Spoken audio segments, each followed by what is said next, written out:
Giordano. Thank you. Good to see you, Todd. Good to see you as well, Debbie. You know, we air on Monday, Wednesday, Friday at 6:30 p.m. and Saturday and Sunday at 9 a.m. Well, thanks for reminding folks. I know they like to tune in to see what's going on in Milpitas and keep up to date with the real estate market. So, to that end, would you like to introduce folks to who we have joining us today? I would. We just spoke coming in the door. It's like old school or like a class reunion here. We have Edwin Resuello.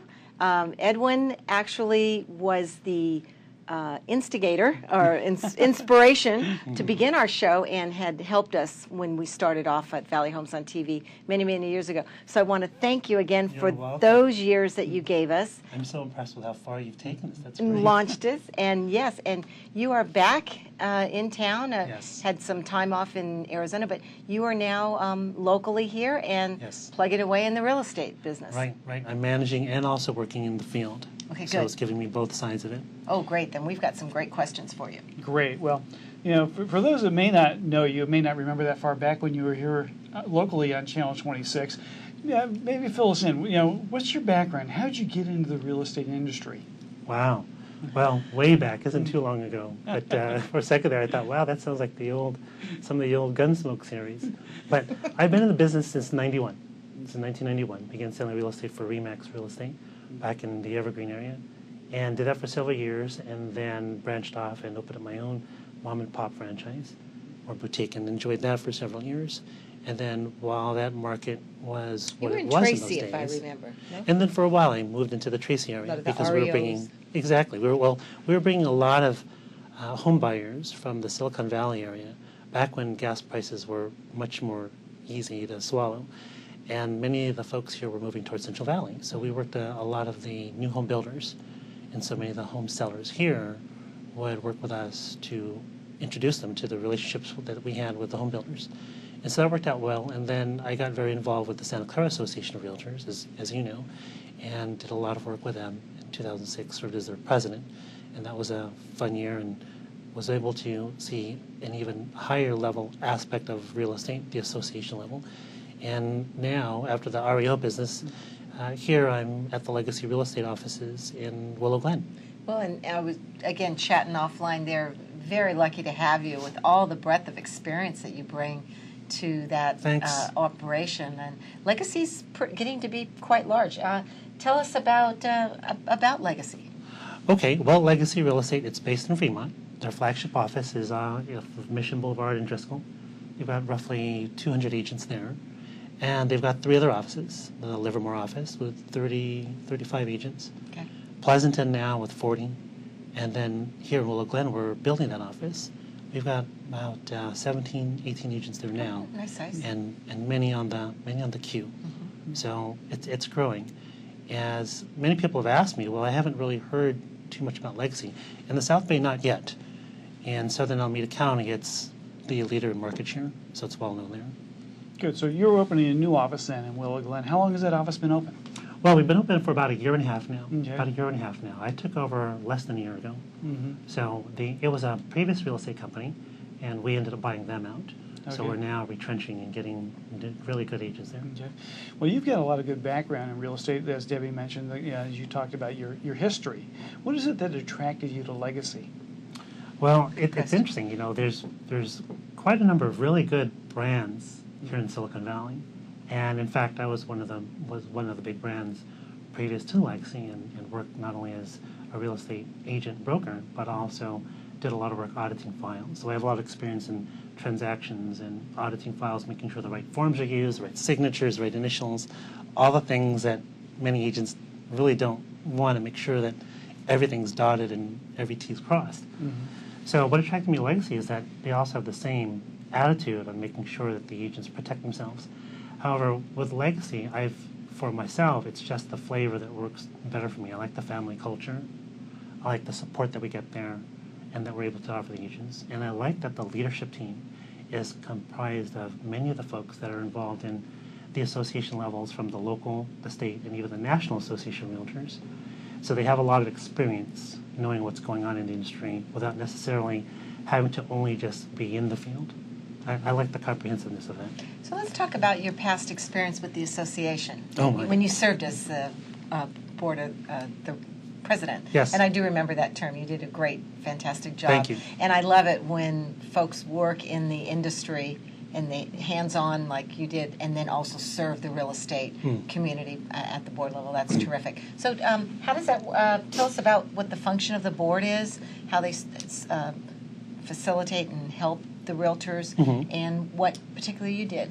Well, the real estate boards, not necessarily just Santa Clara, but the real estate boards in general work for the betterment of the members of the association. The board really works to protect the rights, the private property rights of ownership, of owners, private property owners. Sorry, I didn't phrase that well. So they work towards that, and so they keep their eyes and ears open to what's happening with local government relations.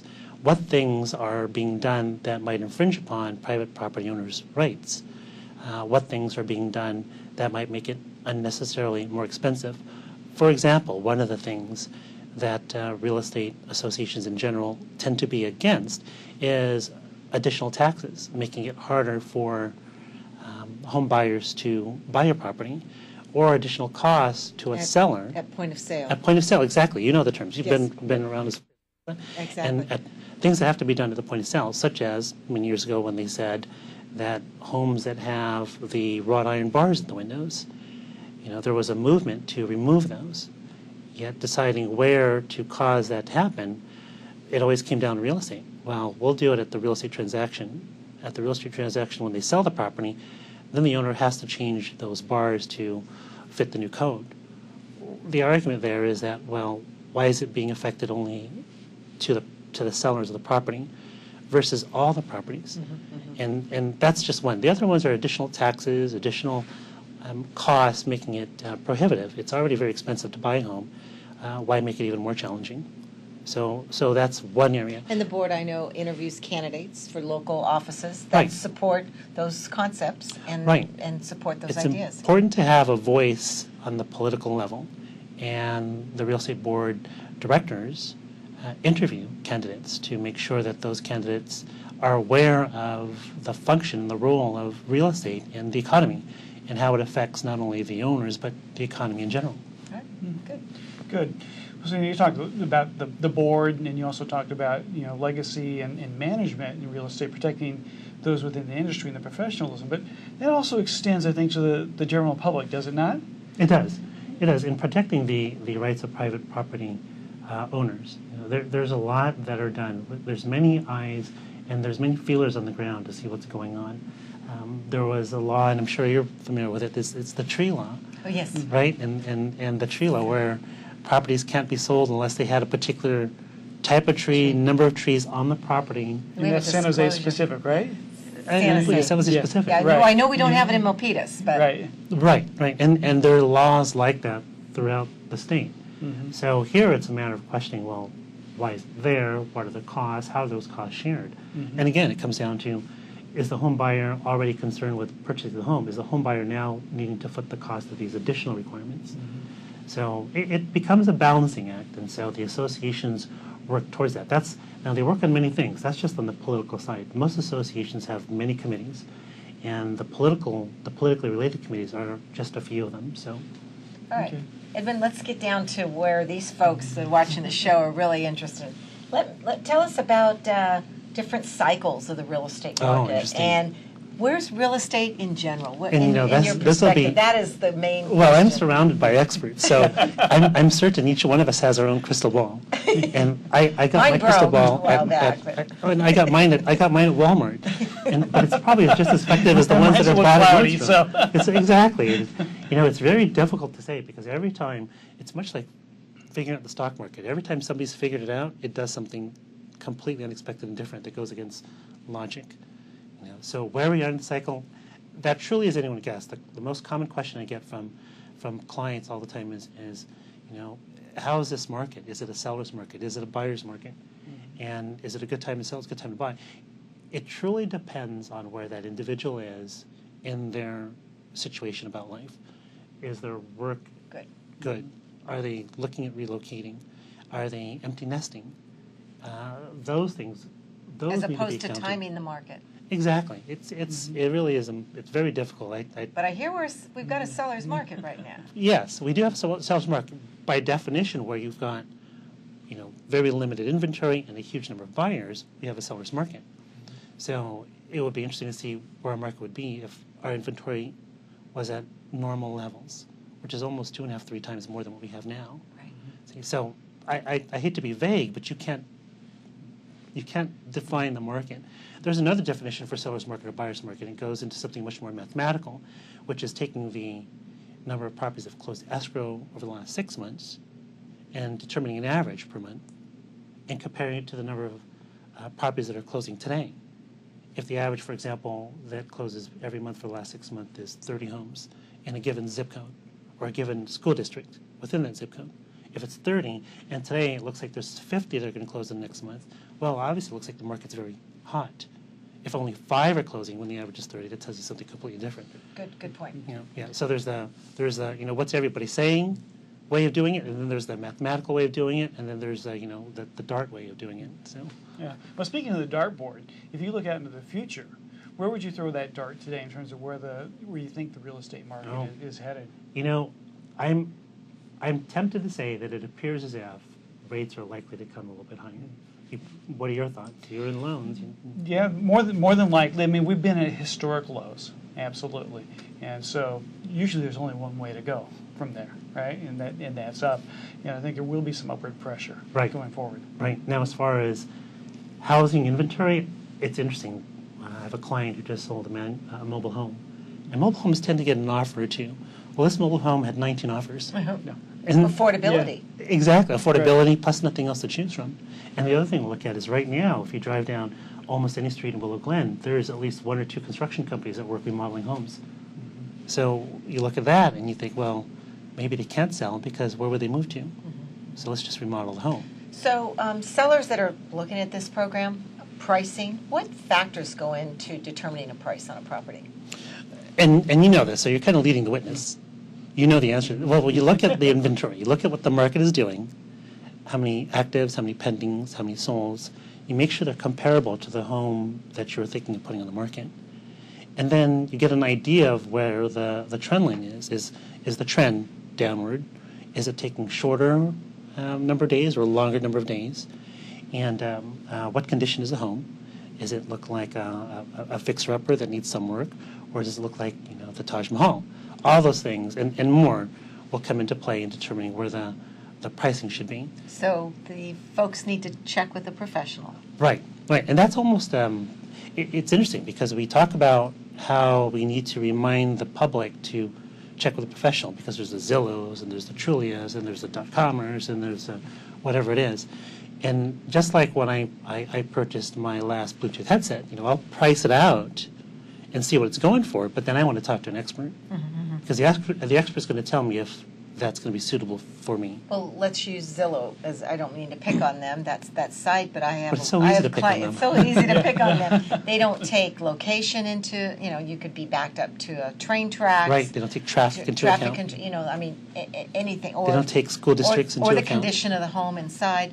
So, and the neighbors Right. on each side. Are they renters, owners, and what does the neighborhood look like? So exactly. So is we it know. a corner lot? Is it located in the court? Where in the court is it located? Right. For the folks that follow feng shui, which way is the house facing? Those things aren't Absolutely. necessarily factored Good point. into. That's a good Although point. there's a numerical value, they must assign those things to. The nice thing I like about Zillow is that it almost serves as an intermediary because folks that check it will eventually talk to a professional. So it at least gets them looking and then talk to the pro. What's really going on? Okay, good. Yeah, good. So, we've talked about the market and the ups and the downs and the ebbs and flows. How about some tips for folks? If you're thinking about buying a home, perhaps, what are some tips you might give to folks who are thinking about buying, and then also on the selling side, tips for sellers? Okay, on the buying side, get your eggs ready. Get your ducks in a row. Sorry, get your eggs. What am I thinking? I must be a little hungry. But get your ducks in a row, number one. Number two, know as much as you can about the market as you can find online. But you want to refer to a professional and ask them, based on this, based on what you're seeing in the market. And by professional, I'm not necessarily saying somebody that's been in the business 20 or 30 years. It could be somebody that's been in the business relatively short time, but that's got a team that can guide and see what else is going on. So they've got to get their ducks in a row so that when the opportunity arises, they can pull the trigger. Too many folks wait for the target first before they get everything ready. and that misses the market. They miss it, yeah. Right. And then secondly, if they are working with a professional at that point, make sure that professional knows the market and knows the people. If somebody has a listing out there and they get 18 offers, the agent's more likely to at least ask questions to the agents that they know in that 18 offers versus somebody that they've never heard of. And the listing agent may have been in the business a while. And if you've been in the business a while, you typically know quite a number of agents. So those are a few tips. All right, let's regress now, but go back to Legacy Real Estate Company, your particular company. Yes. So opening up the new office, what are the goals? Well, right now we are targets? renovating, and renovations will be probably complete in another 2.5 weeks. So I'm excited about that. We're looking to fill up that office. We're looking to fill the office with quality agents, and I know every manager, every talent scout says that. But for me, quality agents means something a little bit differently. You know, a quality agent in many big brands' eyes is breathing with a license. You know, here at the real estate boards, I was very involved in the code of ethics and the professional standards committees. In fact, I served as the chairpersons on those committees on the local and the state level. And I know when an agent gets into trouble because somebody's reported some sort of a violation, that agent will usually bring in their manager or their broker with them for the hearing. That takes 2 to 3 hours, and that's on a good day. So imagine an office with, say, 200 agents, and statistically you might have 2% agents having issues. That's a lot of time away from the office, helping other agents develop their business plans or, putting some action plans together. So for me, quality agent is not only the agents that's done well, that's got a license, that's can show me history, but their character, and even beyond their character, their authenticity. I've met many agents that talk really, really fast, and use 1,000 words to say something that can be said in 20. And I worry about that because in 1,000 words, you can say something that shouldn't be said. So the authenticity part is challenging for me. The agent that obviously hasn't done a couple of deals but is driving around the latest $90,000 car worries me. I like that they're motivated, but that kind of motivation may not be healthy for the client. I recall when I first started in the real estate industry, they were preaching you go out and lease a car so you look successful and whatever. And that got a lot of people in trouble. It does. A lot of people in debt they weren't over looking there. at the long term. Long term. Right? And good point. that's the thing I look for. Well, it sounds like one of the things I'm hearing in that is that listening is an important skill, because really you're working on behalf of that client, and understanding their needs and their objectives is an important piece of that, I would imagine. Right, it is. There's much more to it than showing a client, buyer or seller, the numbers. In fact, I will frequently advise my own family when they're selecting somebody, not necessarily the one that's the busiest or the most active, but a knowledgeable professional that you connect with. Because without that authenticity, you're unable to call them after 7 p.m. Right. I'm not encouraging people to call after 11 p.m., but you won't find that. You won't find the ability to ask a question and get an answer that allows you, the client, to sleep well at night. It doesn't pass the pillow test. Right. So Good. So in closing, your personal goals and objectives. What well, are your plans? for the office, For you, Edwin. for me, well, I want to be like you. Back on the show. Well, you not only manage, but you also produce, correct? Yes. Yeah, so Yes. you're working in the trenches. So what is it you hope to do personally? Well, there's a couple of things. I've got 3 kids, and 2 of them are in college. My youngest will be in college in about a year and a half. I want to make sure that's taken care of, obviously. Make sure that they're going to something they enjoy, not necessarily the thing that's touted as being the highest paying professions. And that's, so doing something that they love to do.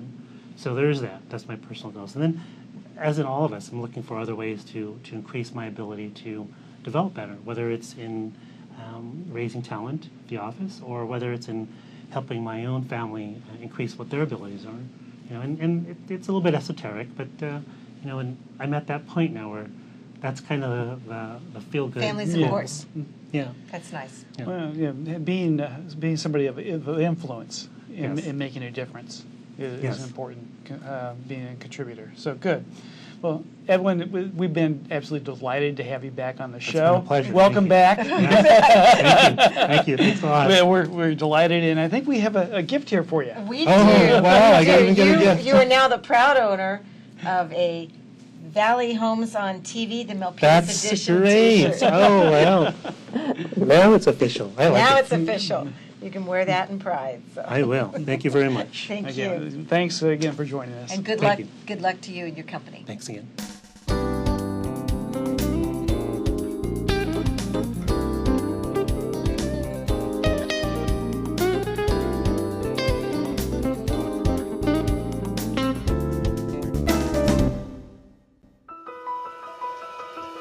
Through the years, trends and styles may come and go, but the important things remain the same. Generation after generation, consistently there, creating moments and memories to last a lifetime. Like a true friend, the national parks have always been there for you, and now you can be there for them. Support the National Park Foundation and help protect America's treasured places.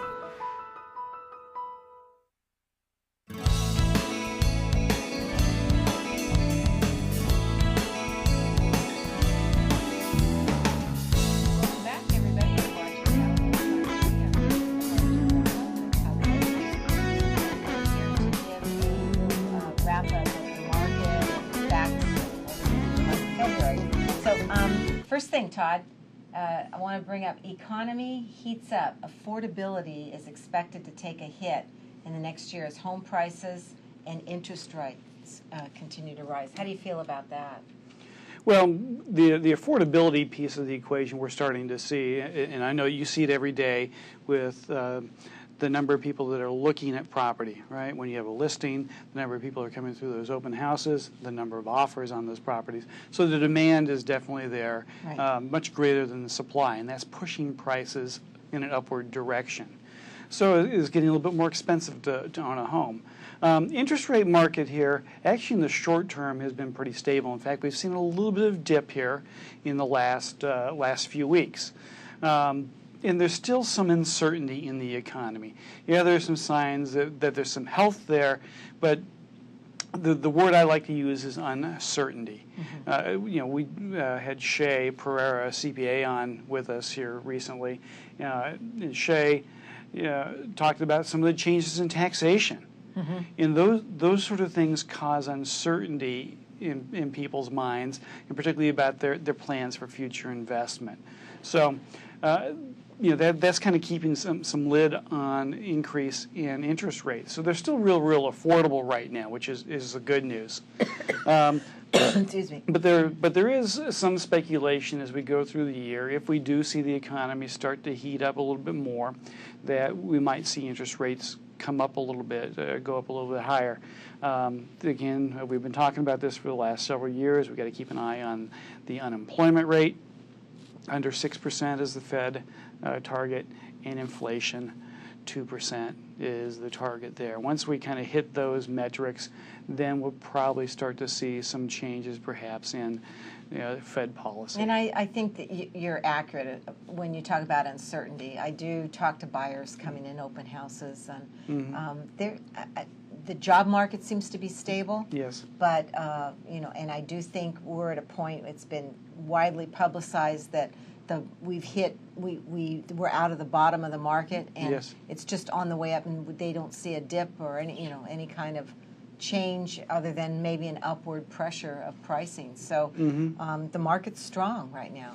It is, and I think we're also returning to more of a balanced or more normal sort of market when it comes to the inventory of properties that are for sale. I would agree. We don't have the distressed properties like we had before. It's interesting. Here's another article just a couple weeks ago in the San Jose Mercury News talking about is now an opportune time to sell. And I think it's a big question in a lot of sellers' minds. Should I sell now or wait for the spring? And there's a lot of factors that go into deciding, and of course, family planning, mm-hmm. as Shay talked about. I'm sure you have to look at some tax consequences and what do you want for your family and planning as far as raising a family and what area you want to raise them at. But I don't think you can time it so well. I mean, it's been a good market, and it's going to remain a strong market. Right. And I think those decisions are a personal decision. Well, right, and I know you talk to a lot of people who are considering selling their homes, and it's not always strictly the financial considerations that people have when they sell. That, you know, there are all sorts of life events. People have relocations, changes in family structures, you know, and other motivations that people have for selling. I like that word, life events. Those are good. Well, you know, life happens, right? Life and happens. we react to those changes as we go along. Yep. So. Okay, so let's go into some numbers. Sure. Let's look at what the market's doing. Let me give you some statistics. Back in December of 2012, we had an average single-family price in Milpitas of $711,000 and a median price of $660,000. And now December 2013. That's my most recent statistics. It's interesting. There's not a lot of change in the average price. It's $707,000. But what's bumped up is the median price. That's up to $730,000. And I think we're going to see that rise even a little bit more in the next few months. Do you think that what do you think's behind that, driving the increase in the median price? I don't know. I'm not really certain. Other than I guess it's maybe limited market. There's very few. Inventory is tighter now than it was before. So that would so with fewer sales, that tends to drive that number up. And also we have a lot of upper end. You know, we got homes over $1 million in Milpitas, and they're selling. So that's definitely driving that price up. Okay. So condos are continuing to rise. This is unbelievable. December 2012, $344,000 for average price. Median price $332,000. That's now shifted to $517,000 for average price and $521,000 for a median price. I did not expect. Those have been some dramatic changes, particularly in the condominium market. Yes, and particularly we've got so much building going on in the city. That I would have thought that would have flooded the market and put more supply out there and maybe kept the prices stable, but that's not the case. What it goes to show you is that you still have young family. I have a family that I was working with just today, young married couple, and they have a couple children looking at a condominium, $400,000. So that's what's affordable, and that's what they're getting into, and they appreciate having that. Well, I think the other thing it does is it provides evidence how great of a place Milpitas is to live. Folks want to live here. We've got great schools, shopping, real convenient location here in Silicon Valley to all the amenities that you want. Great parks. Exactly. Great services, Yeah. Who wouldn't want to live in Milpitas? Well, we're being flagged down, so we could go on and on. So, Todd, thanks a lot again for everything you do and making this show happen. It's been a lot of fun, and we'll continue to do this. And we enjoy doing that. Yep. So we'll see you folks later. Thank you for watching Valley Homes on TV.